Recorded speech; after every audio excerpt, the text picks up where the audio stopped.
brecha de teórico a práctico en el mundo, se va a convertir en el futuro de a dónde van las cosas. No pasa, ya.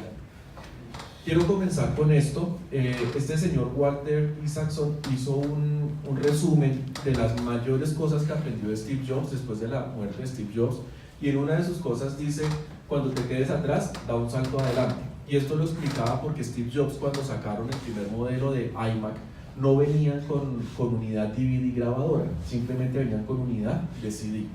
Y entonces Steve Jobs decía: ya no tiene caso hacer lo que está haciendo Dell, IBM, lo que hace Hewlett Packard de meterle DVD grabador. Tenemos que pasar a la siguiente instancia e inventarnos algo nuevo en la que la gente pueda cargar sus datos.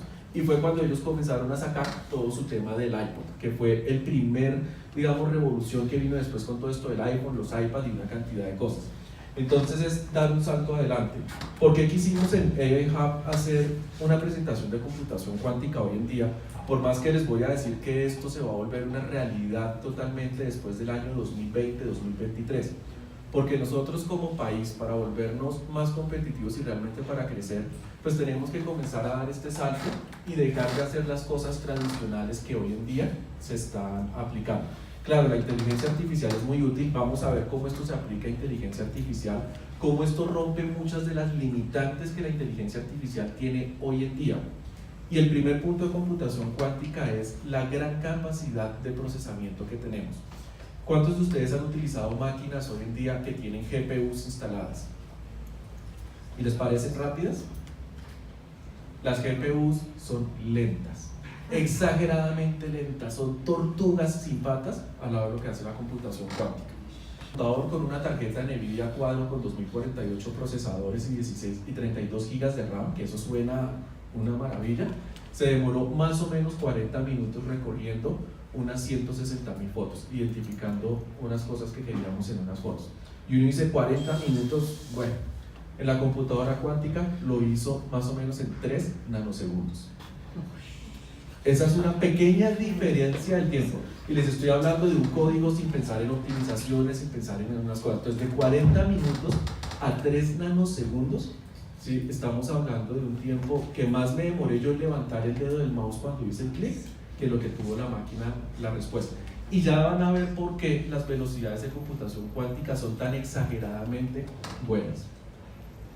Entonces, con computación cuántica encontré cómo hacer estas imágenes que me parecen una maravilla. Entonces uno todas las palabras que uno quiere acá, y computación cuántica vienen una cantidad de conceptos y cosas que uno tiene en cuenta. ¿Cuántos de ustedes desarrollan software acá? Bueno, no son muchos. Los que se quieran pasar a computación cuántica tienen que olvidar todo lo que saben de programación tradicional. ¿Sí? El tema es totalmente diferente, tan así que uno con cualquier lenguaje de programación hoy está acostumbrado que el primer ejercicio que hace es el Hello World convencional, y en computación cuántica el primer ejercicio, el Hello World, es teletransportar bits. Entonces ya uno habla de cosas totalmente diferentes, ¿no? Ya no hablamos de Hello World, sino hablo aquí de teletransportación de datos. Entonces es bastante diferente. ¿Qué es importante con esto? Y lo vamos a ver al final de la presentación, pero quiero introducirlo. Aquí se unen muchos conceptos, ya no es solo tecnología, ya no es solo programación. La parte matemática, la parte física es un componente muy importante del desarrollo de las cosas que se tienen que hacer con computación cuántica. ¿Sí? Y necesariamente es el primer punto donde debemos comenzar a mejorar nuestro aprendizaje como sociedad. Debemos enfocarnos un poco más en aprender estos conceptos para que podamos ponernos a desarrollar los algoritmos que nos van a llevar a diferenciar con estas nuevas tecnologías. Esto es directamente de Microsoft.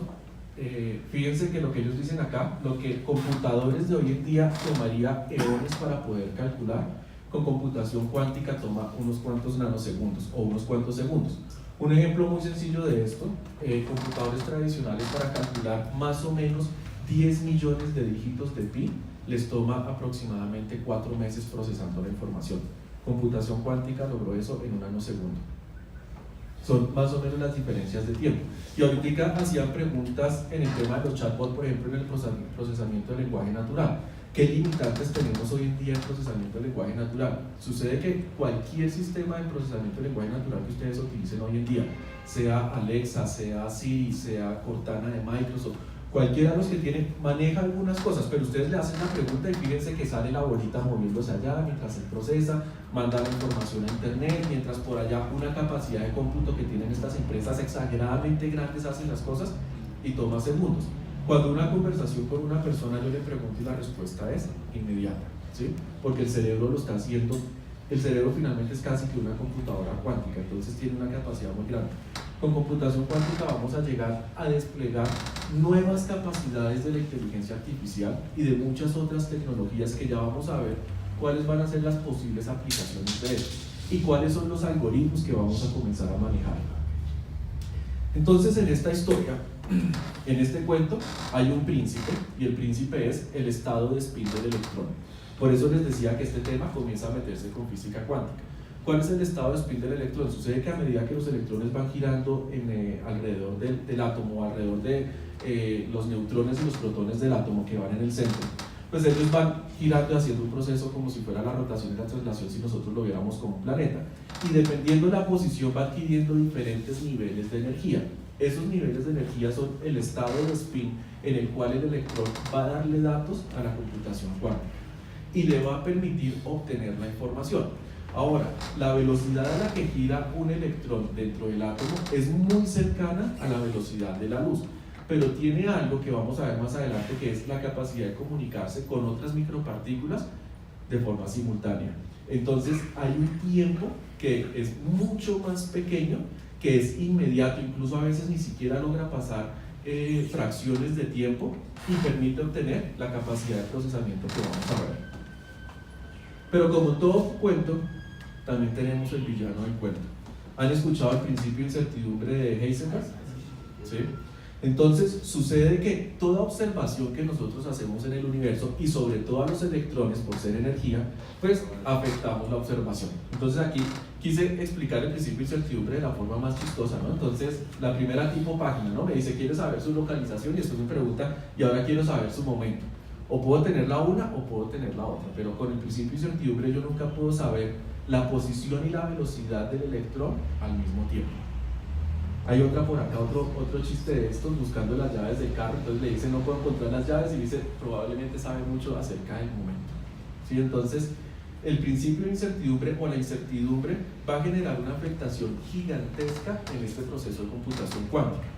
Por eso es que aquí comienzo a hablarles específicamente de un brand específico. Microsoft ha logrado unos avances muy significativos en el manejo de la computación cuántica, sobre todo en la protección de algo que son los qubits.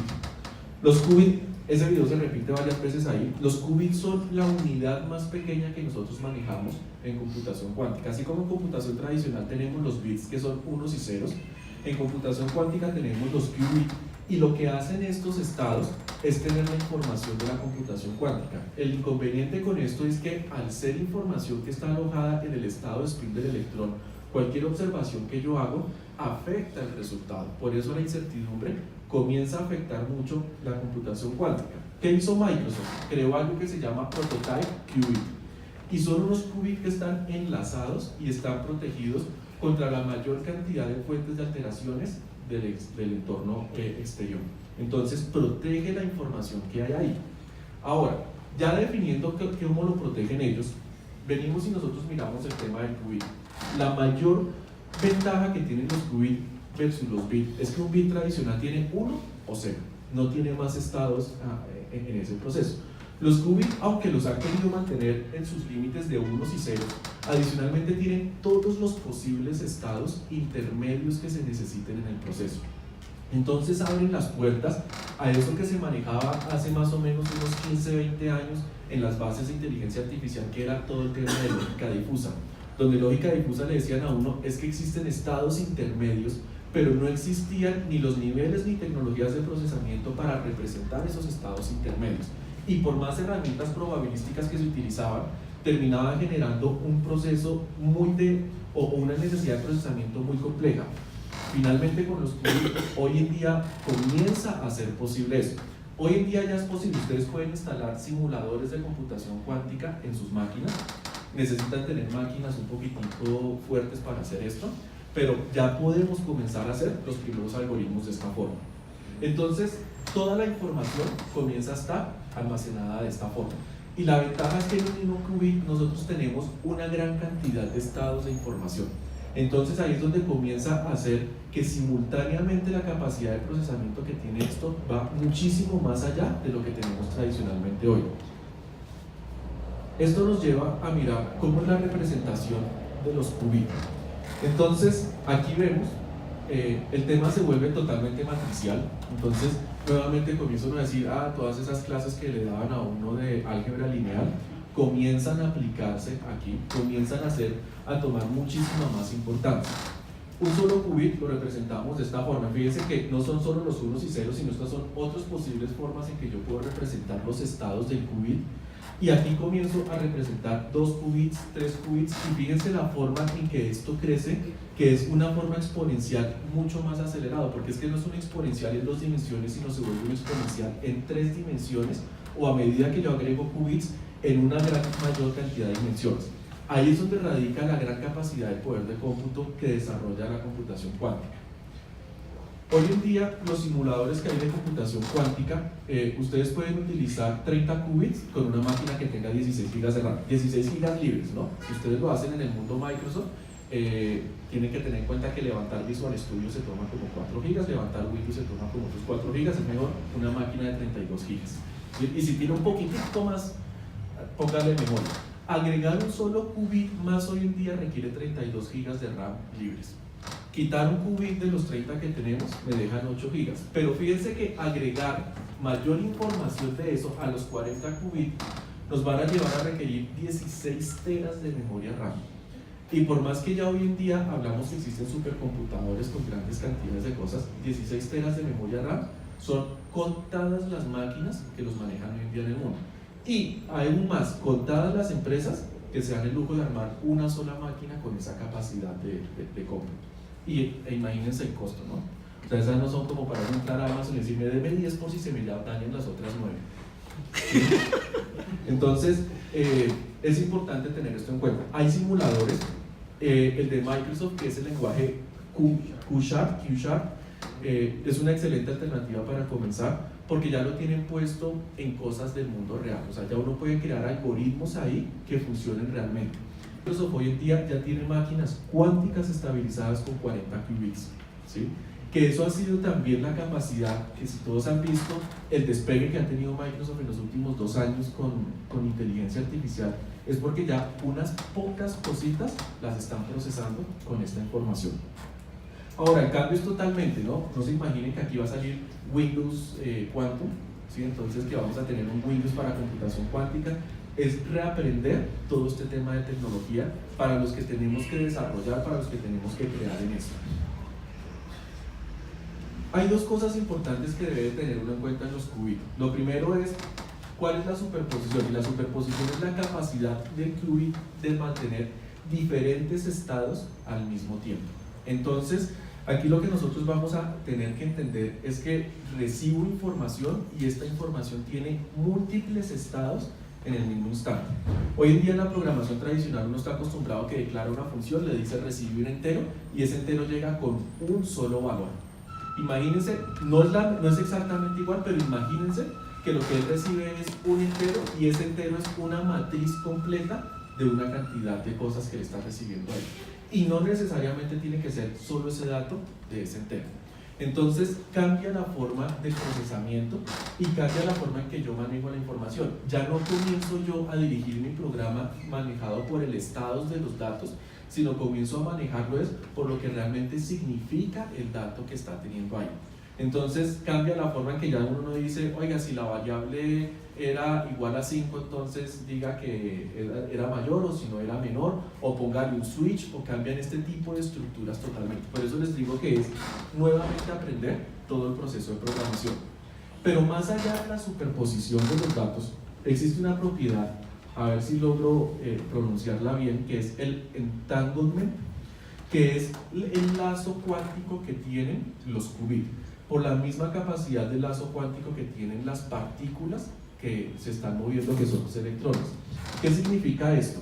Que cuando yo modifico un qubit o hago algo de procesamiento en un qubit, inmediatamente ese cambio se está replicando en los demás qubits con los que tienen relación, independiente del lugar donde se encuentren. Y ahí es donde se abren unas nuevas cosas con la computación cuántica. Hoy en día nosotros tenemos algo que es el delay que tiene de transferencia todo sistema de comunicación. Por más velocidad que sea mi red, del internet, del switch que yo ponga, los dispositivos, la velocidad de la tarjeta de red, los procesadores que asigne, existe un delay que se mide en nanosegundos, en milisegundos. Con computación cuántica, ese delay de comunicación desaparece, porque a medida que yo cambio un qubit, los demás qubits con los que están relacionados inmediatamente cambian ese valor. Ahora sí vamos a hablar que existe tiempo real en la capacidad de procesamiento. Imagínense esto teniendo una computadora cuántica en Estados Unidos y una computadora cuántica en Japón, y estas dos, a medida que cambia un dato, ya actualizó la información en la otra. Cuando hablamos aquí de inmediatamente, no es el inmediato al que estamos acostumbrados hoy con la tecnología con un delay de milisegundos. El inmediato es exactamente en el mismo momento, y ese es el relacionamiento que tienen las partículas a nivel cuántico. Esto anteriormente era muy teórico y los físicos hablaban de esto hace más o menos 30, 40 años, pero no había la forma de probarlo. Con computación cuántica ya pudieron finalmente probar que efectivamente sucede esta información, y cuando yo cambio un resultado o cambio una variable o un qubit en un lado, inmediatamente el resultado estuvo en el otro. Y con la capacidad de mediciones que tenemos hoy en día de estos relojes atómicos, de estos relojes nucleares, ya se ha identificado que no pasa ninguna unidad de tiempo y el cambio fue inmediato. ¿A dónde nos lleva esto? ¿Cuáles son las aplicaciones? Las enfoqué únicamente en inteligencia artificial, pero tengo una más bonita acá, esta me gusta. Lindísimo. Hay cantidades de aplicaciones. Esto puede aplicarse en computación cuántica en absolutamente lo que nosotros estemos buscando. Y no solo con computación cuántica, simulación cuántica, comunicación cuántica, aquí hay un tema de química cuántica, pero lo más importante es que tenemos que comenzar a trabajar en el diseño de algoritmos que funcionen de forma cuántica. Y algo a lo que nos lleva a esto, por aquí estaba este letrerito me gusta. Vamos a comenzar a integrar nuevos métodos matemáticos. Hoy en día nosotros decimos, sí, tenemos una buena capacidad de procesamiento, mis máquinas de aprendizaje tienen una gran capacidad, o mis redes neuronales tienen una gran capacidad, pero tengo que limitar la cantidad de variables que puedo poner, porque a medida que agrego una variable, el modelo matemático se vuelve más complejo, la capacidad de procesamiento que requiero para solucionarlo se vuelve más compleja. Con computación cuántica vamos a tener la libertad de agregar todas las variables que nosotros necesitemos, y los sistemas van a adquirir una capacidad de respuesta muchísimo más rápida, muchísimo mayor, e incluso van a poder manejar información de forma totalmente diferente. Tanto así que los temas de procesamiento de lenguaje natural se van a volver realmente mucho más, digámoslo, inteligentes en su capacidad simplemente con todo este procesamiento. ¿Qué debemos tener en cuenta para prepararnos? Debemos mejorar no solo como personas, sino realmente como sociedad, nuestras bases en matemática, en física cuántica, en mecánica cuántica, porque esto se está haciendo una realidad y es parte de lo que hoy en día necesitamos comenzar a tener. Yo no sé si recuerdan, bueno, yo no sé el que recuerda la película, pero hay varias películas que muestran el tema futurista y dicen, oiga, los niños en los colegios estudian ahora física cuántica, matemáticas avanzadas y todo eso desde muy pequeñitos. Realmente eso es a lo que nosotros tenemos que llegar. Mejores prácticas de desarrollo de software. Por más que la computación cuántica sea muy rápida, necesitamos mejorar la forma en que desarrollamos nosotros el software, la forma en que construimos código. Tenemos que escribir el código realmente eficiente, y el código a prueba de errores, porque es que fíjense que aquí yo cambio el estado de un qubit e inmediatamente cambio en todas partes, y si esa información iba errónea, pues ya estoy replicando el error en tiempo real de forma en cadena. Mejor capacidad para analizar los problemas y representarlos en modelos matemáticos. Hasta hoy en día, la mayoría de modelos matemáticos tratamos de ponerlos en dos dimensiones. Fíjense ustedes, la mayoría de gráficas que uno pinta, eje X, eje Y. En el mejor de los casos, tratamos de meterle el eje Z. Con computación cuántica tenemos que aprender a pensar en múltiples dimensiones, analizar los problemas en múltiples dimensiones y no quedarnos en las tres dimensiones normales que tenemos nosotros. Podemos irnos a cualquier cantidad de dimensiones con la cantidad de datos que nosotros tengamos. Y súper importante, integrar diferentes áreas de conocimiento para el desarrollo de software y aprender sobre todo para nosotros a trabajar en equipo. Aquí ya no se vuelve quien tiene la razón, sino todos tenemos que aportar por igual en un desarrollo de este tipo. Las personas de biología, las personas que conocen del modelo de negocio, las personas que conocen de los procesos, los que conocen cómo viene la información, los psicólogos, los matemáticos, los físicos, el desarrollador, todos se integran para construir eso que necesitamos, que son los algoritmos cuánticos. Aquí hay unos, esta la colgamos después en la página, ¿cierto? Aquí hay algunos links de donde salió la información, hay unos que me parecen muy buenos que son este de blogs de Microsoft, hace una explicación muy buena de computación cuántica, y tenía otro por ahí, este segundo, hace una explicación muy buena de los qubits y de cuál es todo el proceso del qubit como tal, para que puedan consultar la información. No todos los links son de Microsoft, también hay información de otras partes, por aquí hay algunos de IBM y listo. Muy bien. Vamos a terminar. Perfecto, Jean-Philippe, muchísimas gracias, un aplauso.